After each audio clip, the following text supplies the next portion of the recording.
When I got to writing the part of my book that's about a romantic heartbreak, I thought I'm gonna have to dig deep into ancient memories, but instead life gave me a fresh one. The universe always has your back, besties. Do you wanna come heal with me? Hi, I'm Annie. I'm writing my first novel and bringing you along on the journey by making videos about all the different themes my book will include.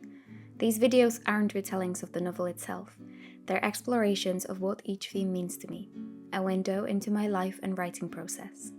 In this video, I documented the heartbreak I've just gone through, not just as a way to open up, but also to dive deeper into the emotions and experiences that are helping me shape the story I'm writing.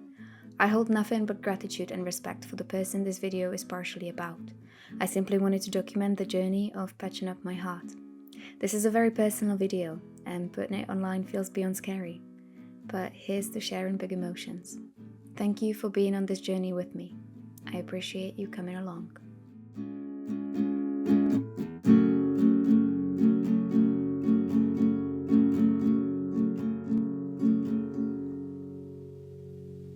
You know that feeling when you accidentally knock over a glass and you see it's about to fall?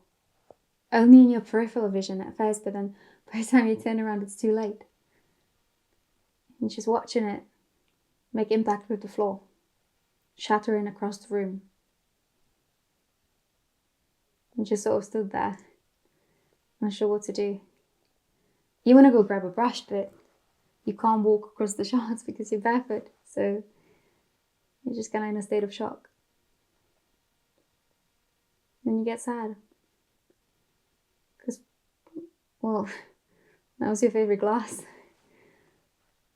The one you drank from every morning, and you thought you might drink from, I don't know, maybe forever. How long do glasses last? And then this sense of helplessness driven by want for power. Why did you let something so fragile so close to the counter's edge? Quickly, collect all the shards, glue it back together. Of course you can. Anything can be fixed. Just try hard enough. Bring that glass back. Now! You only really give your heart out to people who you think will hold it gently. I mean, at least you should do that. Otherwise you're being a little self-destructive. But your receiver takes out a magnifying glass to observe the heart's wrinkles and scars. They don't tell you what they see. Little secrets between people who should be open with each other grow. And perhaps carrying it gets too heavy, or maybe there's something scary about it, so they drop it. And it's not out of malice, it's just fear mixed with confusion, a sense of anxiety that this heart is not taking them where they want to go. And so you pick your heart up and it's broken, and suddenly the fact that it's your heart feels unbearable, because just now you held someone else's heart. What the hell are you supposed to do with this thing? And love will linger. It will show you images of the life you can no longer have. You might become unable to listen to music or watch films because all you feel is just the pain of the absence. You'll become a grieving body taken over by numbness. The nothingness will seep into everything. Anyway, I'd recommend some time with friends and family. You're about to go through some pretty tough times, so just don't be hard on yourself. Take it easy. Hi, I just opened the first draft of my novel, which currently stands at 17,263 words, which doesn't really mean too much, but I thought it'd be quite nice to share progress through numbers. I'm currently on a writing course, which is hopefully helping me write with a little bit more of a structure, because I can be a very chaotic writer, which just comes down to inexperience, because I'm obviously learning how to write as I'm writing. I did mention that I'm writing the part of the story that's about a romantic heartbreak, but really that happens later on in the story. I just kind of jumped over because obviously with all these feelings actually going through my head, it's been very easy for me to think of the different situations that my protagonist might go through. It probably also means I'm digging deeper and deeper into my own suffering and trauma, which is probably not particularly healthy. Also, this is Sean. Sean is my life buddy. He is my nephew's sheep and he's my little travel companion. He comes to work with me sometimes and he also is my little writing buddy. So say hello to Sean. He's going to be on this journey with us as well. I want to keep the story of my novel a bit of a secret for now, only because it's very early days and it might completely change. But I thought it'd be nice to share something with you. So I thought I'd share this notes page that I have on my phone.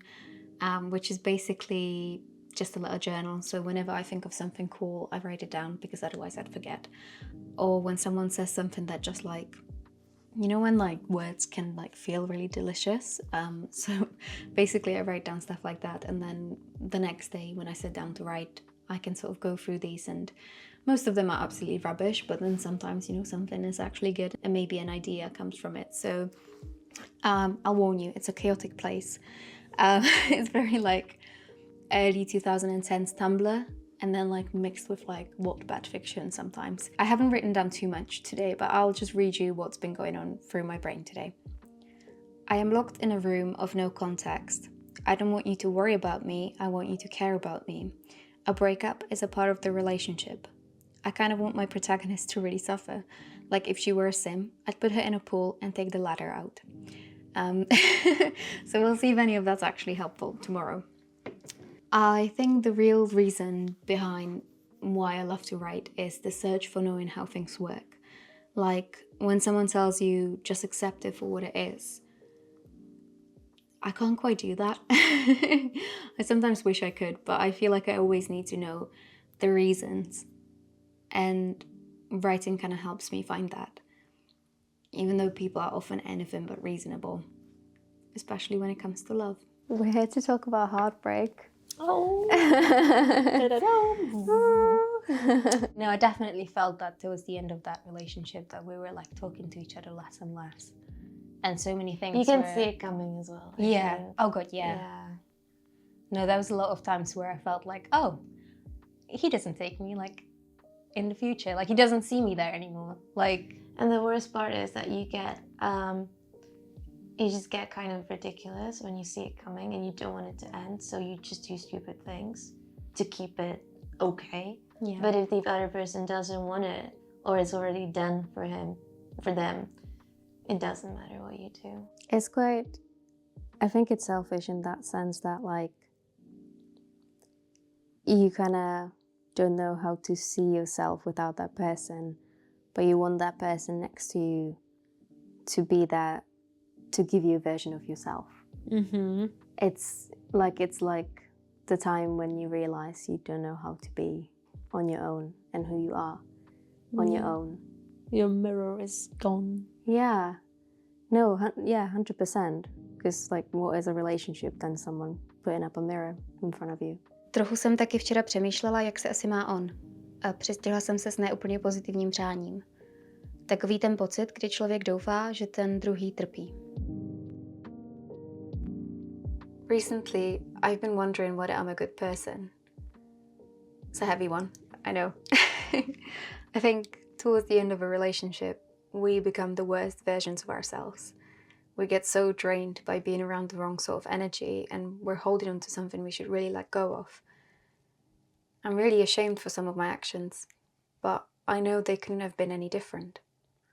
I'm in that part where I really need to sit with my emotions, which is tough, but it's also where all the growth is hiding. There's a sense of competition to heartbreak.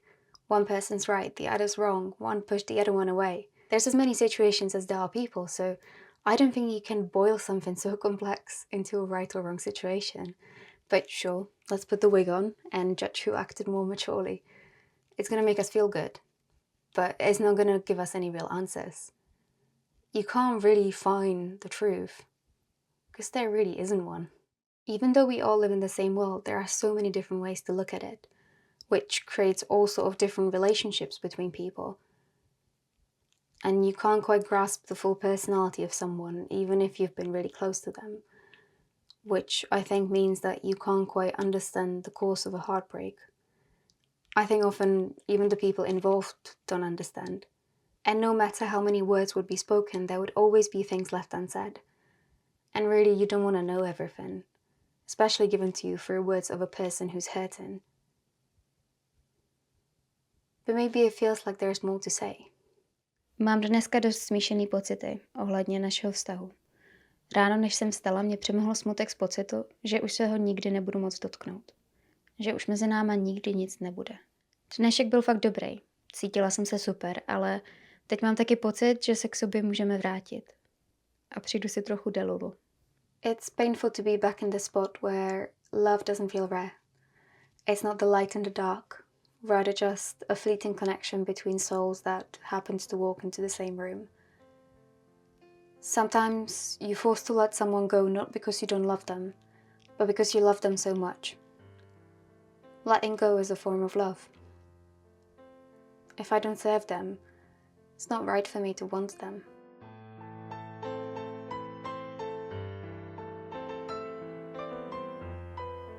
I've had my closure. My final conversation kissed goodbye. But about a month of laying into this cocoon of misery, feeling quite away from becoming a butterfly. I'm quite sad and lonely. So I've been distracting myself with the idea of reconnection. It's not for the sense of familiarity, I mean it. I think this has a chance.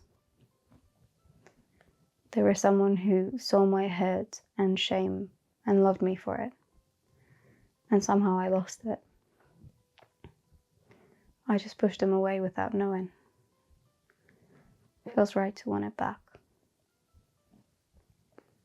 I want to know and understand and be known and understood one-on-one in like the deepest way possible. And it's just so scary that I feel like I barely know anything about them. Like I didn't have all these questions at the time, but there's so much I want to ask them now. And so often something happens to me and I just wish I could tell them. They knew me so well and now I don't know how to understand myself. My lesson, this can end that now. Even relationships that don't last bring value. I wish we could have one more moment. I just wish I could go back to the last moment we ever saw each other and take one last look on their face when they wake up. I miss the quiet peacefulness of us. I just feel like I could forgive anything right now. If there even was anything to forgive. Tomorrow you'll be thinking to yourself, where did it all go wrong? But the list goes on and on. Truth be told, I miss you. Truth be told, I'm lying. When you see my face, hope it gives you hell, hope it gives you hell. When you walk my way, hope it gives you hell, hope it gives you hell. When you hear this song, I hope that it will give you hell. When you see my... I feel like this will be my villain origin story. I really like to believe that most people hurt each other out of ignorance. But still, anger is my favorite heartbreak medicine. I have to be careful not to overdose, but you just receive such a deep sense of closure if you can get upset with someone you let so close to you. The moment I doubted whether I even knew the person, when the idea of once being intimate with them upset my stomach, my balancing act above the pit of regretting it all have also been the moments when I realized just how different our life journeys are. I thought about that a lot recently, like whether I've been with someone who actually wanted to be with me. Like at the time, surely they did, but then you're kind of thinking like, did they want to be with me or someone who makes them feel the way I did? If that makes any sense. Yeah, Like, it does, yeah. yeah. Yeah, and that's also so heartbreaking. Yeah. The longer I'm upset, the more I understand I'm upset with myself. For not setting my boundaries and not trusting my intuition. I don't want to discolor the good things, but I don't want to make the bad ones fade out either. I just want to end up looking at all the experiences with a complete sense of neutrality. I'm trying to make the heartbreak chapters feel as authentic as possible because while writing this section of the video, I could feel that I'm constantly censoring myself, like I'm making all the feelings I've gone through so much kinder and softer. And obviously that's because this actually concerns my life and in a way involves another person, so it would just be quite wrong and immature to be really unkind or... And now, I'm gonna show you how to burn stuff. You're gonna need wood, cards with text that couldn't have been meant sincerely, fire, and as a little bonus, a symbol of love that's been given to you as a lie because someone who'd actually love you wouldn't can act this way. Now, set it all on fire and watch the rotten potential of what you once saw your future in burn.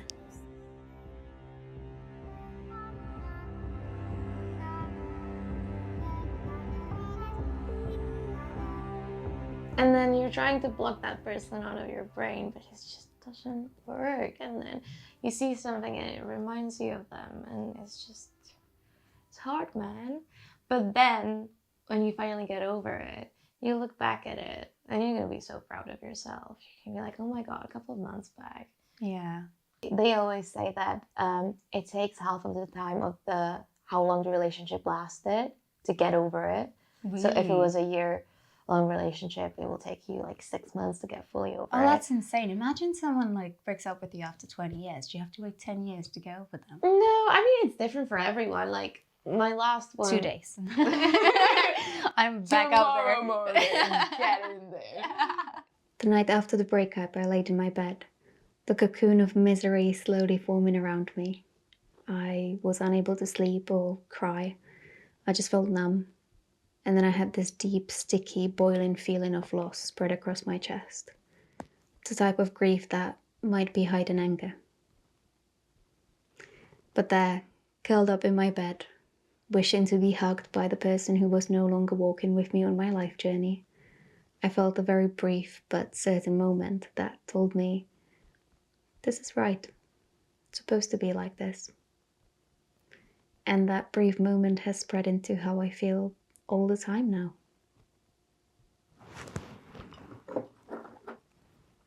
In this pain, there's a lot of growth. Like the same way that flowers break through the cracks in the pavement, love's lesson blooms in the soil of pain. Heartbreak's an end. It's sometimes a violent destruction of a beautiful house. But from the ruins, slowly, brick by brick, you get to build a new home for yourself. Romantic love is wonderful, but it's not magic. It's not a cure for all pain. Sometimes it's the loss of it that we need to really grow. Romantic love can't make everything right. Oh my God, make a movie about it or something, I don't know. We see our partners as an extension of ourselves. Like, so often it's one of the first things that people ask you about. Do you have a partner? Who are they? Let me judge your character based on them. Like, it always feels a little illegal to say that I'm single. I have this idea, this very romantic idea, that's maybe biological or it's been pushed onto me by societal values and films, of meeting someone when I'm young and being with them until I die. And it doesn't really feel relevant anymore. Like, it feels quite impossible. And maybe that's good. Maybe that means that we've broken the chains of tied up responsibility of having to stay with someone even if they're not good for us anymore. But it also makes love less reliable, more of a risk that more and more people feel like might not even be worth taking. And that's not really the fuel we need in the vehicle of an already isolating society. It just feels like we're all kind of building bunkers for ourselves to protect us from the mundane attacks of heartbreaks. And like you said, like you want to trust people and you want to put your, like all of your beliefs in them and make, feel like when you wake up tomorrow, that's something that's going to be there. And I think that's the only way to feel love properly. But at the same time, you can't quite do that. But I don't want to make it sound like that's just a modern issue. Like that would be massively romanticizing the past. Love has always been a complex mess. And also, heartbreak doesn't necessarily need to be about partners. It can be friendships as well. Yeah. It can be family. Can be anything, really. Yeah. I feel like in a way you get heartbroken like every day about something. Kind of, yeah. Like when you want that last pistachio croissant and they don't have it. And you're just there like... Worst day ever. Why? Why are you doing this to me? Making this video diary has been fun. Little investigation into the chaos of my brain. But it constantly made me doubt how much I know about any of this. I mean, I'm 26, so, you know, my frontal lobe is fully developed, so I know everything. I will never learn another thing ever again.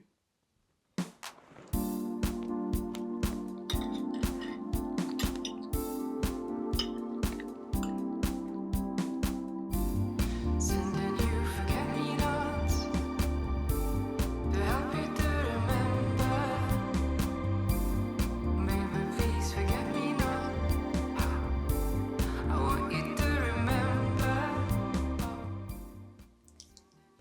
My once dearest, thank you for showing me a kind of love that made my inner child feel safe, my body and soul accepted, for falling so fully and decisively, holding me tight through tears you didn't cause, speaking words that have altered the way I viewed the world, and being some of the most beautiful poetry I got to write yet.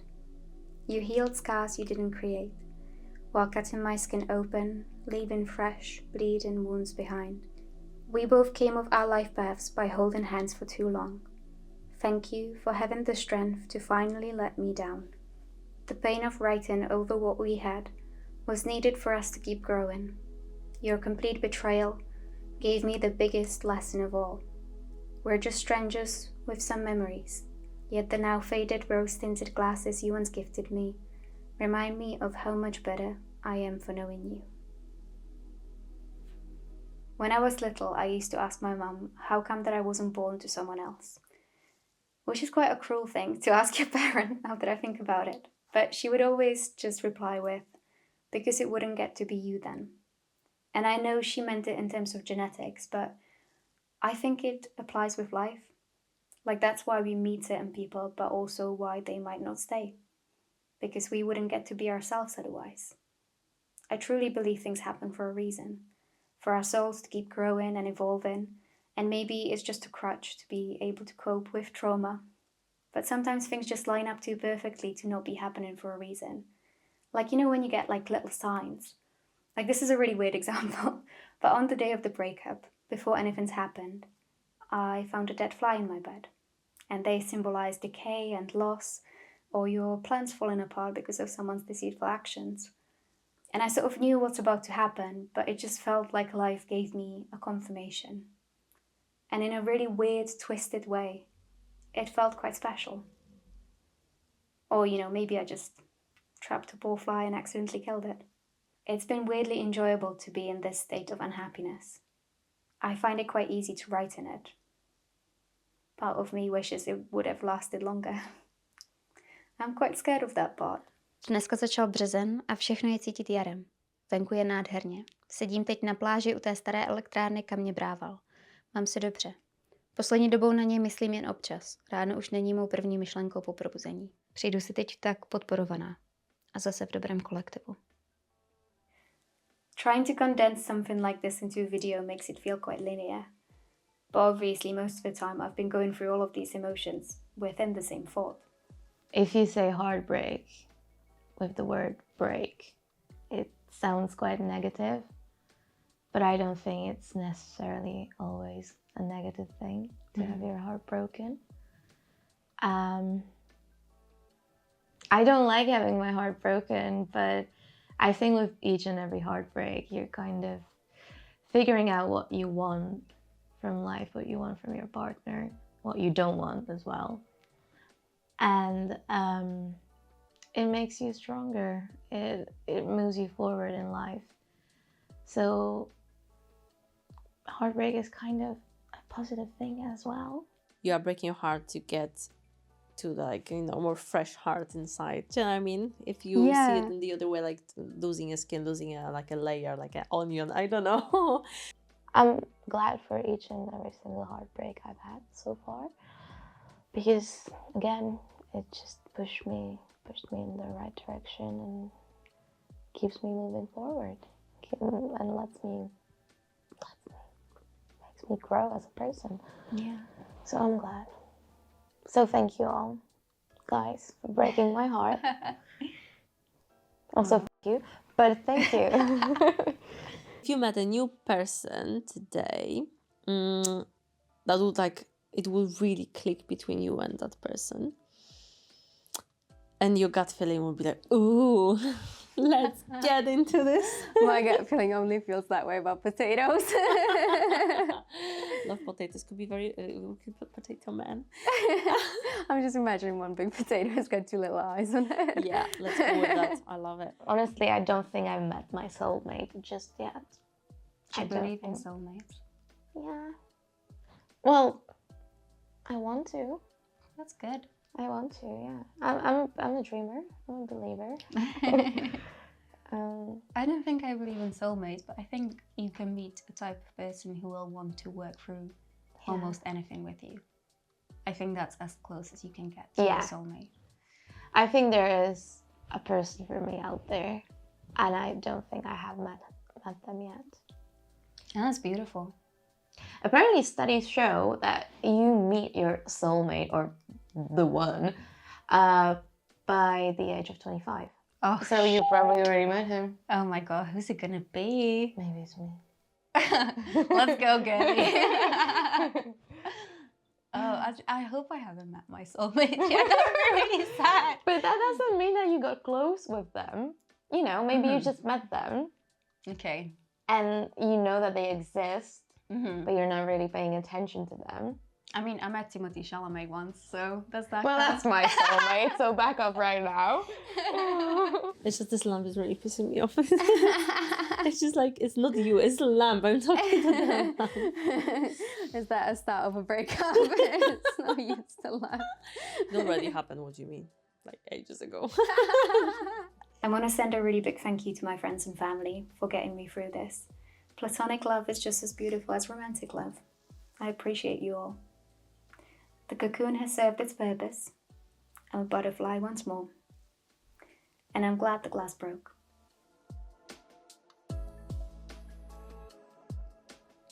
I come back to one specific moment a lot.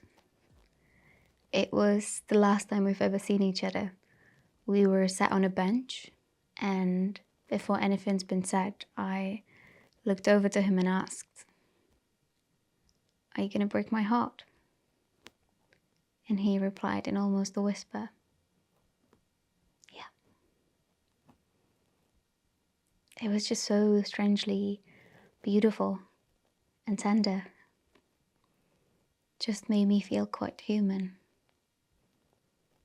And I guess that's what all of this is really about.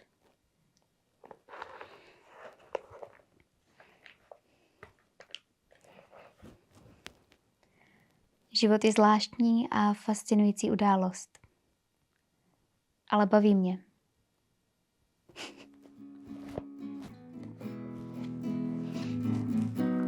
Come on, be a man about it. You won't die. I ain't got no more tears left to cry, and I can't take this no more.